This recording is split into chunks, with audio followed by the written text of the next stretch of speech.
बोलिए वृंदावन बिहारी लाल की जय। आप भाग्यशाली हैं, आप घर बैठे भक्तमाल की कथा सुन रहे हैं। अब आप श्री सौबरी जी की कथा सुनेंगे। जगत प्रपंच से सर्वदा विरक्त परम तपस्वी सौरभी जी एक जमुना जल में डुबकी लगाकर तपस्या कर रहे थे। वहाँ एक मत्स्य राज को अपनी अनेक पत्नियों के साथ विहार करते हुए देखकर ब्राह्मण सौरभी के मन में भी विवाह करने की इच्छा जागृत हो उठी। ये है विषयों की प्रबलता। विषयों का तो ध्यान मात्र करने से उनमें आसक्ति हो जाती है, फिर दृग गोचर होने पर तो कहना ही क्या। सौरभी जी का मन आतुर हो उठा और उन्होंने राजा मानदाता के पास आकर उनकी 50 कन्याओं में से एक कन्या मांगी। महाराज मानदाता विचार में पड़ गए। वह सोचने लगे कि इन परम वयोवृद्ध ऋषि के साथ मैं किशोरी कन्या को कैसे ब्याहूं, और यदि अस्वीकार कर देता हूं तो ऋषि के कोप का भाजन बनना पड़ेगा। राजा की धर्म स्नेह उदयमती घेरी, भई गति सांप छुछुंदर केरी। फिर राजा ने युक्ति सोची कि यदि स्वयंवर विधि का आश्रय लिया जाए तो मुझे इनकार भी नहीं करना पड़ेगा और कोई कन्या इन्हें बरेगी भी नहीं। अतः मानदाता ने कहा, ब्राह्मण कोई कन्या आपको स्वयंवर में चुन ले तो आप उसे ले लीजिए। परम ज्ञानवान सौरभी जी मानदाता जी का अभिप्राय समझ गए और उन्होंने अपने मन में निश्चय किया कि मैं अपने को ऐसा सुंदर बनाऊंगा कि राजकन्या तो क्या देव कन्याएं भी मेरे लिए ललायत होंगी। ऐसा सोचकर समर्थ सौरभी ने वैसा ही किया। फिर तो उन 50 कन्याओं राजकन्याओं ने एक सौरभी को ही वर्ण किया। ऋग्वेदी सौरभी ने उन सभी का पानी ग्रहण कर लिया और 50 पत्नियों के साथ 50 रूप धारण करके अपने अपार तपोबल से परम दिव्य विविध सुख साधनों की सृष्टि करके उनसे युक्त होकर अपनी पत्नियों के साथ व्यवहार करने लगे। सप्तद्वीप वती पृथ्वी के स्वामी महाराज मानदाता भी श्री सौरभी जी के गृहस्थ के लोकोत्तर सुखैश्वर्य को देखकर चकित हो गए। इस प्रकार सौरभी जी ने बहुत वर्षों तक विषयोपभोग किंतु परंतु विषय वासना शांत नहीं हुई। बोलिए वृंदावन बिहारी लाल की जय। ऋग्वेदाचार्य सौरभी जी एक दिन स्वस्थ चित्त से बैठकर अपनी स्थिति पर विचार कर रहे थे तो उन्हें अपने इस पतन पर बड़ी ही आत्मग्लानि हुई। वह मन ही मन सोचने लगे कि ओहो, मैं तो बड़ा भारी तपस्वी था। मैंने भली भांति उत्तम व्रतों का अनुष्ठान भी किया था, परंतु मेरा ये आद पतन तो देखो। मैंने दीर्घ काल से अपने ब्रह्म तेज को अक्षुण्ण रखा था, परंतु जल के भीतर विहार करती हुई एक मछली के संसर्ग से मेरा वह ब्रह्म तेज नष्ट हो गया। तत्पश्चात सौरभी जी ने मुमुक्षु जनों को चेतावनी दिया कि जिस मोक्ष की इच्छा है उस पुरुष को चाहिए कि वह भोगी प्राणियों का संग सर्वदा छोड़ दे और एक क्षण के लिए भी अपनी इंद्रियों को बाहिर्मुख न होने दे, अकेले ही रहे और अपने चित्त को सर्वशक्तिमान भगवान में ही लगा दे। यदि संग करने की आवश्यकता ही हो तो भगवान के अन्य प्रेमी निष्ठावान महात्माओं का संग करे। इस प्रकार विचार कर उन्होंने पुनः विरक्त होकर संन्यास ले लिया और घर छोड़कर वन चले गए। अपने पति को ही सर्वस्व मानने वाली उनकी उन पत्नियों ने भी उनके साथ ही वन की यात्रा की। वहां जाकर परम संयमी सौरभी जी ने कठिन तपस्या के द्वारा अपने आप को परमात्मा में लीन कर दिया। उनकी पत्नियों ने भी उन्हीं का अनुष्ठान किया। आप करदम श्री करदम जी की कथा सुनेंगे। ब्रह्मा जी के छाया से श्री करदम जी उत्पन्न हुए। जब ब्रह्मा जी ने प्रजापति करदम को सृष्टि विस्तार की आज्ञा दी तो उन्होंने सर्वप्रथम स्वरूपानुसार अनुरूप धर्मपत्नी की प्राप्ति के लिए सरस्वती नदी के तट पर बिंदु सरोवर तीर्थ में 10,000 वर्षों तक तपस्या के द्वारा शरणागत वरदायक श्री हरि की आराधना की। भगवान ने प्रसन्न होकर उन्हें दर्शन दिया। प्रभु की परम मनोहर मूर्ति का दर्शन कर करदम को बड़ा हर्ष हुआ। उन्होंने सानंद हृदय साष्टांग दंडवत प्रणाम कर प्रेम प्रवचन चित्त से हाथ जोड़कर अत्यंत सुमधुर वाणी से भगवान की स्तुति की। भगवान ने कहा, जिसके लिए तुमने आत्म संयम आदि के द्वारा मेरी आराधना की है, तुम्हारे हृदय के उस भाव को जानकर मैंने पहले से ही उसकी व्यवस्था कर दी है। परम जस छवि सार्वभौम सम्राट महामानव मनु परसों अपनी धर्मशीला भार्या शतरूपा के साथ अपनी रूप यौवनशीला और सद्गुण संपन्ना कमल लोचना कन्या को लेकर आएंगे। प्रजापति वह सर्वदा आपके स्वरूपानुसार अनुरूप है। मनु जी वह कन्या आपको अर्पण करेंगे। उससे सृष्टि का विस्तार करने वाली 9 कन्याएं होंगी तथा सांख्य शास्त्र का प्रचार करने के लिए मैं भी अपने अंश कला से आपके घर अवतार लूंगा। ये कहकर भगवान अंतर्धान हो गए। इधर मनु जी भी महारानी शतरूपा के साथ स्वर्ण जट रथ पर सवार होकर तथा परम साध्वी मुनि वृत्तिशीला कन्या देवभूति को भी बिठाकर भगवान के बताए संकेतानुसार निश्चित समय पर शांति परायण महर्षि करदम के आश्रम पर पहुँचे। अग्निहोत्र से निवृत्त परम तेजस्वी मुनि श्रेष्ठ करदम को मनु जी ने प्रणाम किया। श्री करदम जी ने आशीर्वाद देते हुए यथोचित आतिथ्य सत्कार किया और आगमन का कारण पूछा। मनु जी ने अत्यंत विनम्रता पूर्वक निवेदन किया, ये मेरी कन्या है जो प्रियव्रत और उतानपाद की बहन है। स्वभाव से ही राज सुख भोगों से विरक्त है। अवस्थाशील और गुण आदि में अपने योग्य पति पाने की इच्छा रखती है। जब से इसने नारद के मुख से आपके शील विद्या रूप और गुणों का वर्णन सुना है, तब से आपको अपना पति बनाने का निश्चय कर चुकी है। द्विजवर मैं बड़ी श्रद्धा से आपको ये कन्या समर्पित करता हूँ, आप इसे स्वीकार कीजिए।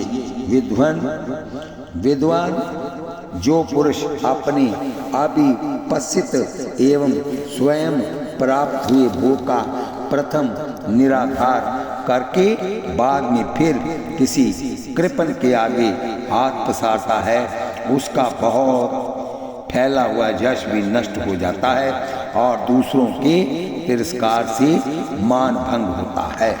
बोलिए वृंदावन बिहारी लाल की जय। इस पर एक दृष्टांत सुनिए बनावटी विरक्त का। पूजा प्रतिष्ठा के लोभ से एक वेशधारी एक गांव के बाहर वृक्ष के नीचे दूनी लगाकर बैठ गया।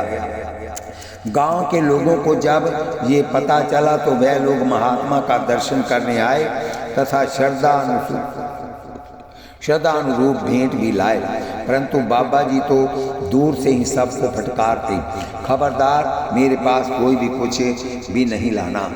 अपने राम तो खाद विभूति से ही मस्त रहते हैं। ये सुनकर लोगों को और भी आकर्षण होता और लोगों को आकर्षित देखकर महात्मा जी और भी त्याग वैराग की धौंस दिखाते। रात में गुप चुप कुछ खा लिया करते थे। एक मन चले के मन में परीक्षा की बात आई। उसने बाजार से खूब कुरकुरी ताजी बादामी रंग की जलेबी खरीदा और लेकर बाबा जी के पास चला। हिम्मत करके पास जाकर उसने जलेबी सामने धरकर स्वीकार करने की प्रार्थना की। अपने पूर्वाभ्यास के अनुसार उन्होंने ऊपर से बहुत त्याग दिखाया, परंतु भीतर से मन ललचाने लगा। जलेबियों को देखकर बाबा जी के डांटने फटकारने पर भी वह जलेबी वहीं छोड़कर चला गया। संध्या का समय था, थोड़ा थोड़ा अंधेरा भी हो चला था। वह कुछ दूर जाकर छिप रहा बाबा जी का तमाशा देखने को। इधर जब उन्होंने देखा कि वह तो चला गया, तो तुरंत ही जलेबी धूनी की राख में गाड़ दिया।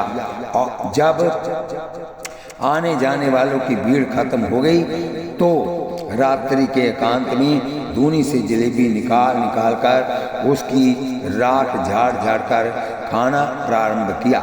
खाने की धुन में ध्यान नहीं रहा कि कोई देखता न हो। तब तक वह छिपा हुआ व्यक्ति जो जलेबी लेकर आया था, धीरे धीरे दबे पांव बाबा जी के पास आकर बोला, बाबा तैने जलेबी खाई तो, परंतु किरकरी करके खाई। बाबा जी मस्तक लज्जा से झुक गया। दृष्टांत का तात्पर्य ये कि चाही हुई वस्तु मिलने पर तो स्वीकार कर ही लेनी चाहिए। बोलिए वृंदावन बिहारी लाल की जय।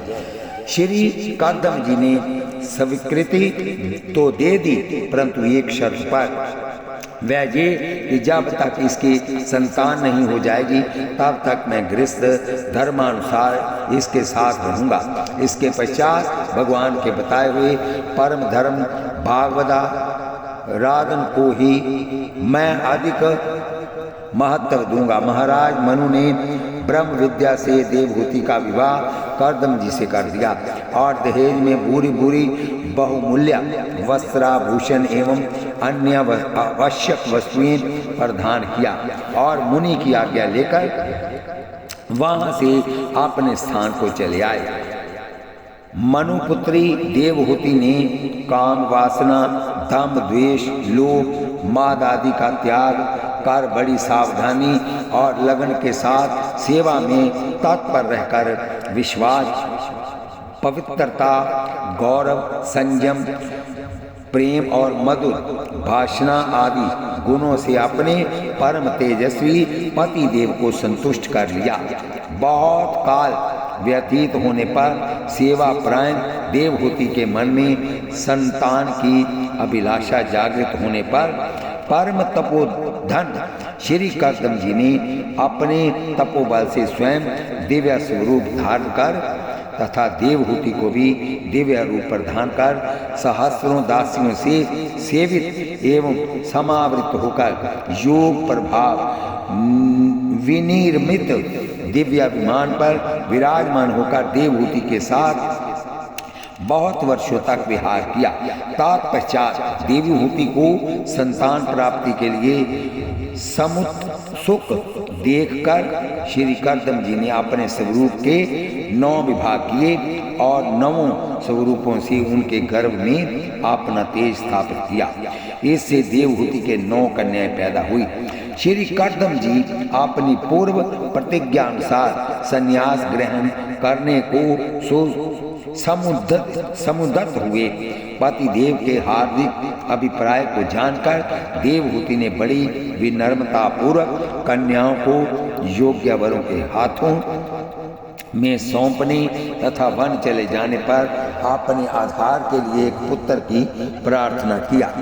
तब कृपालु मुनि कर्दम को भगवान विष्णु का व्यय कथन याद हो आया, जिसमें कि उन्होंने स्वयं को मुनि पुत्र होने का संकेत दिया था।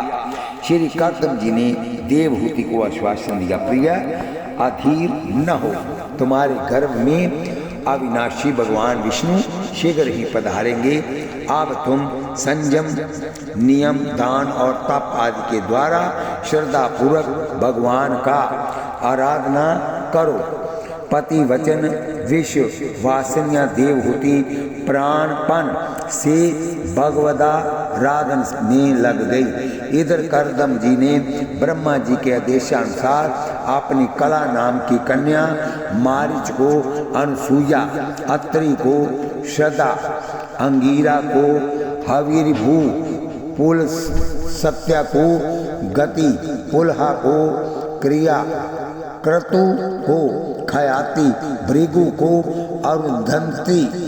अरुदंती, वशिष्ठ को और शांति अथर्वा को समर्पित कर दिया। ये ऋषि लोग श्री कर्दम जी की आज्ञा लेकर अति आनंद पूर्वक अपनी अपनी पत्नियों के साथ अपने अपने आश्रम को चले गए। इधर परम मंगल मुहूर्त आने पर साक्षात देवादिदेव भगवान विष्णु श्री कर्दम जी के घर देवहूति के गर्भ से श्री कपिल रूप में प्रकट हुए। देवताओं ने दुंदबियां बजाई, पुष्प वृष्टि की। ब्रह्म आदि ने ऋषि दंपति के सौभाग्य की सराहना करते हुए श्री कपिल भगवान की स्तुति किया। श्री कर्दम जी ने पुनः पूर्व प्रतिज्ञा का स्मरण कर श्री कपिल भगवान की आज्ञा लेकर उनकी परिक्रमा की और प्रसन्नता पूर्वक वन को चले गए। वहाँ परम भक्ति भाव के द्वारा सर्वांतर्यामी सर्वज्ञ श्री वासुदेव में चित्त लगाकर उन्होंने परम पद प्राप्त कर लिया। श्री कपिल देव भगवान श्री माता देवहूति को तत्व ज्ञान का उपदेश देकर गंगा सागर संगम पर जाकर भजन में प्रवृत्त हो गए। देवहूति भी भगवान के श्री चरण कमलों का अनुचिंतन करती हुई भगवत धाम को प्राप्त हुई। आगे आप कथा सुनिए अत्रि ऋषि जी की। श्री ब्रह्मा जी के नेत्रों से श्री अत्रि जी का प्रादुर्भाव हुआ। श्री ब्रह्मा जी के द्वारा सृष्टि रचना का आदेश मिलने पर श्री अत्रि जी अपनी सहधर्मिणी सती शिरोमणि श्री अनुसुईया जी के साथ तप करने के लिए तक्षक नामक कोल पर्वत पर गए और वहां जाकर प्राणायाम के द्वारा चित्त को वश में करके 100 वर्ष तक केवल वायु पीकर एक पैर से खड़े होकर कठोर तप करते रहे। इनकी एकमात्र अभिलाषा थी कि संपूर्ण जगत के ईश्वर प्रसन्न होकर मुझे अपने ही समान संतान प्रदान करें। इनकी तपस्या से प्रसन्न होकर त्रिदेव ब्रह्मा विष्णु महेश इनके आश्रम पर आए। मुनि ने विह्वल होकर साष्टांग दंडवत प्रणाम कर अति मधुर वाणी से उनकी स्तुति की। तत्पश्चात जिज्ञासा की कि मैंने तो केवल जगदीश्वर भगवान का ही चिंतन किया था, फिर आप तीनों ने यहाँ पधारने की कृपा कैसे की? मैंने जिसको बुलाया था वह आप में से कौन है? श्री अत्रि जी के इस सरल वचनों को सुनकर त्रिदेव हंसकर बोले, प्रिय महर्षि, तुम जिस जगदीश्वर का ध्यान करते हो वह हम तीनों ही हैं। तुम्हारे यहाँ हमारे ही अंग स्वरूप 3 जगद्विख्यात पुत्र उत्पन्न होंगे और तुम्हारे सुंदर यश का विस्तार करेंगे। कालांतर में ब्रह्मा जी के अंश में चंद्रमा, विष्णु के अंश से योगवेता दत्तात्रेय जी और शिव जी के अंश से दुर्वासा अत्रि के पुत्र रूप में प्रकट हुए। श्री अत्रि जी ब्रह्म ज्ञानियों में श्रेष्ठ माने जाते हैं। एक बार देवासुर संग्राम में राहु ने अपने बाणों से चंद्रमा और सूर्य को घायल कर दिया था, जिससे सब ओर घोर अंधकार छा गया था। फिर तो अंधकार में फंसे हुए देवता लोग कुछ सूझ न पड़ने के कारण एक बारगी बलवान दैत्यों के हाथों से मारे जाने लगे। तब वह भागकर तपोधन श्री अत्रि मुनि की शरण में जाकर अपनी स्थिति निवेदन किए। देवताओं की प्रार्थना पर अत्रि जी ने अपनी तपस्या से उस युद्ध भूमि में प्रकाश फैलाया और संपूर्ण जगत का अंधकार दूर किया। उन्होंने दिन में सूर्य बनकर एवं रात्रि में चंद्रमा बनकर आलोक प्रदान किया। इतना ही नहीं, उन्होंने अपने प्रचंड तेज से दैत्यों को दग्ध कर दिया, जिससे देवता बड़ी सुगमता पूर्वक उन पर विजय पा गए। श्री अत्रि जी ने चंद्रमा और सूर्य को अपना तेज देकर तेजोमय बनाया। बोलिए वृंदावन बिहारी लाल की जय। स्तुति करने के बाद वनवास काल में श्री राम जी ससिय एवं सानुज श्री अत्रि जी के आश्रम पर गए थे। राम लक्ष्मण और सीता जी अत्रि के आश्रम जब प्रभु गए सुनत महामनुहर्षित भयउ पुलकित गात अत्रि उठ दाए देखी राम आतुर चल आई कर्त दंडवत मुनि उर लाए प्रेम बारिदो जन अनहवाए देखी राम शबि नैन जुड़ाने सादर निज आश्रम तब आने कर पूजा कही बचन सुहाए दिए मूल फल प्रभु मन भाए। स्तुति करने के बाद श्री अत्रि जी ने भगवान श्री रामचंद्र जी से ये वर मांगा। विनती करी मुनि नाय सिर कह कर जोरी बहोरी चरण सरोरु नाथ जनी कब हो तजे मति मोरी। श्री अनसुईया जी ने श्री जानकी जी को अपने अमोल आशीर्वाद के साथ साथ दिव्य वस्त्राभूषणों प्रदान किए तथा पातिव्रत धर्म की शिक्षा दी। जब भगवान श्री रामचंद्र जी इससे अन्यत्र जाने के लिए विदा मांगे तो इनको वियोग व्याप गया तथा के ही विधि कहो जाहू अब स्वामी कहो नाथ तुम अंतर्यामी। अस कह प्रभु बिलो की मुनि धीरा लोचन जल बह पुलक शरीरा। इनके भाव को देखकर भगवान श्री रामचंद्र जी मन ही मन बहुत प्रसन्न हुए। श्री अत्रि आदि ऋषियों के भाव से भावित होकर श्री रघुनाथ जी चित्रकूट में सदा सर्वदा निवास करते हुए भक्तों को अभिमत प्रदान करते रहते हैं। चित्रकूट सब दिन बसत प्रभु सिया लखन समेत राम नाम जप जाप कहीं तुलसी अभिमत देत। अत्रि अनसुईया का आध्यात्मिक अर्थ बोलिए वृंदावन अप्लस त्रि अत्रि अर्थात त्रिगुणातीत जीव ही अत्रि है और अत्रि की ही सह धर्मनी अनुसुईया अनु प्लस सूया आदोष दर्शनी वृत्ति जथा ना गुणान गुणिनों जो गुणियों के गुण का खंडन नहीं करती किसी के थोड़े से भी गुणों की प्रशंसा करता है दूसरों के दोष देखने में मन नहीं लगता है उनके इस भाव को अनुसुईया कहते हैं अर्थात त्रिगुणातीत पुरुष में ही अनुसुईया वृत्ति का उदय होता है और जो स्वयं अत्रि होकर अनुसुईया से युक्त है वह भगवान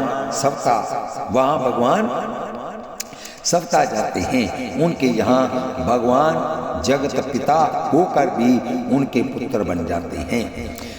बोलिए वृंदावन बिहारी लाल की जय। आगे कथा सुनिए गर्ग श्री गर्ग जी की। गर्ग पुरोहितो राजन श्री गर्गाचार्य जी यदुवंशियों के पुरोहित थे और बड़े तपस्वी थे। श्री वासुदेव जी ने इन्हें अपने पुत्रों का नामकरण संस्कार करने के लिए गोकुल भेजा था। श्री गर्गाचार्य जी का दर्शन कर श्री नंद बाबा के हर्ष का ठिकाना नहीं रहा। उनके चरणों में साष्टांग दंडवत प्रणामोपरांत श्री नंद जी ने विधि पूर्वक आचार्य चरण का पूजन किया और उनके शुभ आगमन से अपना अहोभाग्य माना। तत्पश्चात आपने दोनों बालकों को मुनि के चरणों में प्रणाम कराकर इनका नामाधिकरण संस्कार करने की प्रार्थना की। मुनि तो इसी निमित्त आए थे परंतु कंस को कहीं ये आभास न हो जाए कि वसुदेव जी के पुरोहित ने नंदा मतज का समयोचित संस्कार कराया है अतः हो न हो ये वासुदेव पुत्र ही है। वह दुष्ट इनके अनिष्ट का उद्यम करने लगेगा। अतः श्री गर्ग जी ने एकांत गौशाला में जाकर बालकों का नामकरण संस्कार कर दिया। इसी ब्याज से श्री गर्गाचार्य जी ने श्री बलराम कृष्ण के ऐश्वर्य का भी वर्णन कर दिया, जिससे कि आगे की लोकोत्तर लीलाओं में किसी प्रकार का संदेह न हो। भगवान के अति मानुषी चरित्रों को देखकर श्री गर्ग जी के वचनों को याद कर लेने पर सहज ही संदेह का समाधान हो जाता था। श्री गर्ग जी का श्री कृष्ण लीला में बड़ा महत्वपूर्ण योगदान रहा है। समस्त नंद ब्रज कुमारी काएं श्री कृष्ण जी को ही पति रूप में प्राप्त करने के लिए श्री कात्यायनी देवी का पूजन कर रही थी, परंतु उनके माता पिता तो लोक व्यवहार के अनुसार कन्याओं को अन्यत्र ही ब्याहना चाहते थे। बड़ी कठिन समस्या थी। श्री गर्गाचार्य जी ने इनको बड़ी बुद्धिमानी से सुलझाया। जिस समय श्री ब्रह्मा जी मोह वश गोप बालक वत्सों को हार ले गए थे और स्वयं भगवान श्री कृष्ण ही अनेक अनेक बालक और वत्स बनकर विविध विनोद कर रहे थे, उस समय श्री गर्गाचार्य जी ने लीला के अनुकूल परिस्थिति विचार कर ब्रज में आकर सबको ये चेतावनी दिया कि ग्रह स्थिति के अनुसार अगले 12 वर्षों तक विवाह मुहूर्त नहीं मिलने वाला है। अतः इसी वर्ष कुमार कुमारियों का विवाह संस्कार संपन्न हो जाना चाहिए, जो कि वस्तु तस्तु अनेक रूप में श्री कृष्ण ही थे। इस प्रकार सभी गोपियां श्री कृष्ण को सब किया ही हुई। श्री गर्गाचार्य जी ने स्वरचित गर्ग संहिता में भगवान श्री कृष्ण का अति मधुर रसमयी लीलाओं का बड़ी मधुरता के साथ वर्णन किया। बोलिए वृंदावन बिहारी लाल की जय। अब आप आगे गौतम ऋषि जी की कथा सुनेंगे।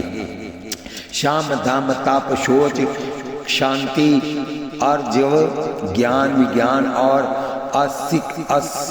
आसक्ति कथा के मूर्तिमान स्वरूप महर्षि गौतम जी की भगवान में अत्यंत निष्ठा थी। कहते हैं कि एक बार ब्रह्मा जी ने एक अत्यंत रूपवती कन्या उत्पन्न की, जिसका नाम अहल्या रखा। समस्त देवगण इनके रूप पर मोहित थे। ये देखकर ब्रह्मा जी ने कहा कि जो सबसे पहले तीनों लोकों की परिक्रमा करके आवेगा उसको ये लोक सुंदरी कन्या ब्याही जाएगी। इंद्र आदि समस्त देवता अपने अपने वाहनों पर चले। गौतम जी ने अपने शालग्राम भगवान की परिक्रमा कर ली और ब्रह्मा जी के पास गए। इधर देवगण जहाँ जाते वहाँ आगे महर्षि गौतम को देखते थे। सब ने इनका आगे होना स्वीकार किया, अतः वह कन्या गौतम जी को मिली। अध्यात्म रामायण में ऐसा भी प्रसंग मिलता है कि ब्रह्मा जी ने इस कन्या को गौतम जी के पास धरोहर रखी। बहुत काल बीत जाने पर जब ब्रह्मा जी पुनः इसके पास आए तो इनका परम वैराग्य देखकर उनके ब्रह्मचार्य से संतुष्ट होकर वह लोक सुंदरी सेवा परायण कन्या परम तपोधन गौतम जी को ही दे दी। बोलिए वृंदावन बिहारी लाल की जय। इंद्र को ये बहुत बुरा लगा, क्योंकि वह तो उसे अपनी ही सोचे बैठे थे। समझते थे कि ये हमें छोड़कर दूसरे को नहीं मिल सकती, क्योंकि हम देवराज हैं। उनके रूप लावण्य पर मुग्ध होकर वह नित्य प्रति उनके साथ रमन करने का अवसर ताकते रहते थे। एक दिन मुनि के कहीं बाहर चले जाने पर वह गौतम जी का रूप धारण कर आश्रम में आए। वाल्मीकि रामायण में ऐसा भी वर्णन है कि मुनि वेशधारी इंद्र ने अहल्या से कहा कि प्रार्थी ऋतुकाल की प्रतीक्षा नहीं करता, मैं तुम्हारे साथ संगम चाहता हूँ। अहल्या ने समझ लिया कि ये मुनि के वेश में इंद्र है, फिर भी उस मूर्खा ने देवराज के प्रति कुतूहल होने के कारण उसने उनकी बात स्वीकार ली। पूना कृतार्थ मन से उसने इंद्र से कहा, हे देवराज, मैं कृतार्थ हुई, आप शीघ्र यहाँ से चले जाइए। महर्षि गौतम से मेरी और अपनी भी सब तरह से रक्षा करना। यथा अहल्या के साथ समागम कर वह शीघ्रता से वहाँ से चल दिए। आश्रम से शीघ्र बाहर निकल जाने की चिंता में इंद्र अपना रूप धारण करने को भूल गए। इसी समय मुनि भी वहाँ लौट आए। आश्रम से अपना रूप धारण किए हुए पुरुष को बाहर निकलते देख मुनि ने कुपित होकर पूछा, रे दुष्टमन, रे अदम, मेरे रूप को धारण करने वाला तू कौन है? सच सच बता, नहीं तो मैं तुझे अभी भस्म कर दूंगा। तब इंद्र ने कहा, मैं काम के वशीभूत देवराज इंद्र हूँ, मेरी रक्षा कीजिए, मैंने बड़ा घृणित कार्य किया है। तब महर्षि ने क्रोध से उनको श्राप दिया कि हे दुष्ट तमन, तू जोनी लंपट है, इसलिए तेरे शरीर में सहस्र भग हो जाएं। देवराज को श्राप देकर मुनि आश्रम में आए। देखा कि अहल्या भय से कांपती हुई हाथ जोड़े खड़ी है। महर्षि ने उसको श्राप दिया कि दुष्टे, तू मेरे आश्रम में शिला में निवास कर। यहाँ तू निराहार रहकर आतप, वर्षा और वायु को सहती हुई तपस्या कर और एकाग्र चित्त से श्री राम जी का ध्यान कर। ये आश्रम सब जीव जंतुओं से रहित हो जाएगा। हजारों वर्षों के बाद श्री राम जब आकर तेरी आश्रय भूतशिला पर अपने चरण रखेंगे, तब तू पाप मुक्त हो जाएगी और उसकी पूजा स्तुति आदि करने पर तुम शाप से मुक्त होकर फिर मेरी सेवा पाएगी। शाप देकर मुनि हिमालय के उस शिखर पर चले गए जहाँ सिद्ध और चार निवास करते हैं। जब भगवान श्री राम जी महर्षि विश्वामित्र के साथ मिथिलापुरी को जा रहे थे, उस समय आश्रम में एक दीख मग माही, खग मृग जीव जंतु तहनाही। पूछा मुनि शिला प्रभु देखे, सकल कथा मुनि कहा विशेषी। गौतम नारी शाप वस उपल देहि दरिधीर, चरण कमल रज चाहती कृपा करुण गुबीर। सत्योपख्यान में वर्णन आया है कि उस समय गौतम जी वहां आ पहुंचे और भगवान श्री राम जी की स्तुति कर अहल्या को साथ लेकर चले गए। यथा श्री गौतम जी न्याय शास्त्र के प्रवर्तक ऋषि हैं।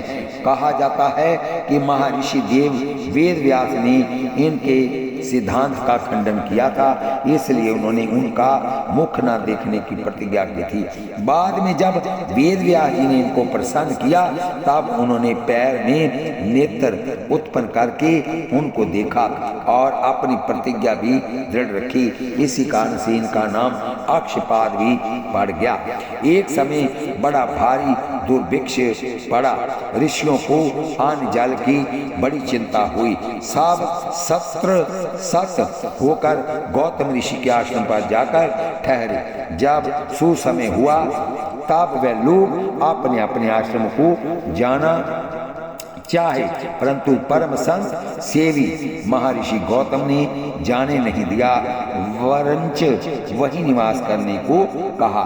तब उन ऋषियों ने आपस में सम्मत करके एक माया की गाय रखकर मुनि के खेत में खड़ी कर दी और स्नान करके मुनि के आते ही बोले कि गाय खेत चरे जाती है। इन्होंने जैसे ही हाँकने को हाथ उठाया, उस माया की गाय गिर कर मर गई। तब वह सब इनको गौ हत्या का दोष लगाकर वहां से चलते भय। मुनि ने ध्यान धरकर देखा तो सब चरित्र जान गए और वे ये शाप दिया कि तुम लोग जहां जाना चाहते हो वह देश नष्ट भ्रष्ट हो जाएगा। मुनि के द्वारा दंडित उन ऋषियों का स्थान ही शाप के कारण दंड कारणय हो गया। जब श्री राम जी वहां पदार्पण किए तो उस शाप की निवृत्ति भई। बोलिए वृंदावन बिहारी लाल की जय, बोलिए जुगल सरकार की जय। इस कथा को हम यहीं पर विश्राम देते हैं आगे फिर कल कथा होगी श्री लोमश ऋषि जी की। कथा सुनते वक्त आप हाथ में माला लीजिए, जीवा से नाम जपिए, आँखों से भगवान का दर्शन कीजिए, कानों से कथा सुनिए। एक पंथ चार काज हो गए। बोलिए वृंदावन बिहारी लाल की जय। कथा सुनते हुए इसे आप सब्सक्राइब लाइक शेयर कीजिए। सब्सक्राइब और लाइक एक बार ही होता है और शेयर आप जितनी बार मर्जी कीजिए। शेयर की हुई कथा यहाँ तक जाएगी, लोग जो सुनेंगे उनका आधा फल आपको भी प्राप्त होगा। श्री कृष्ण गोविंद हरे मुरारे, हे नाथ नारायण वासुदेव।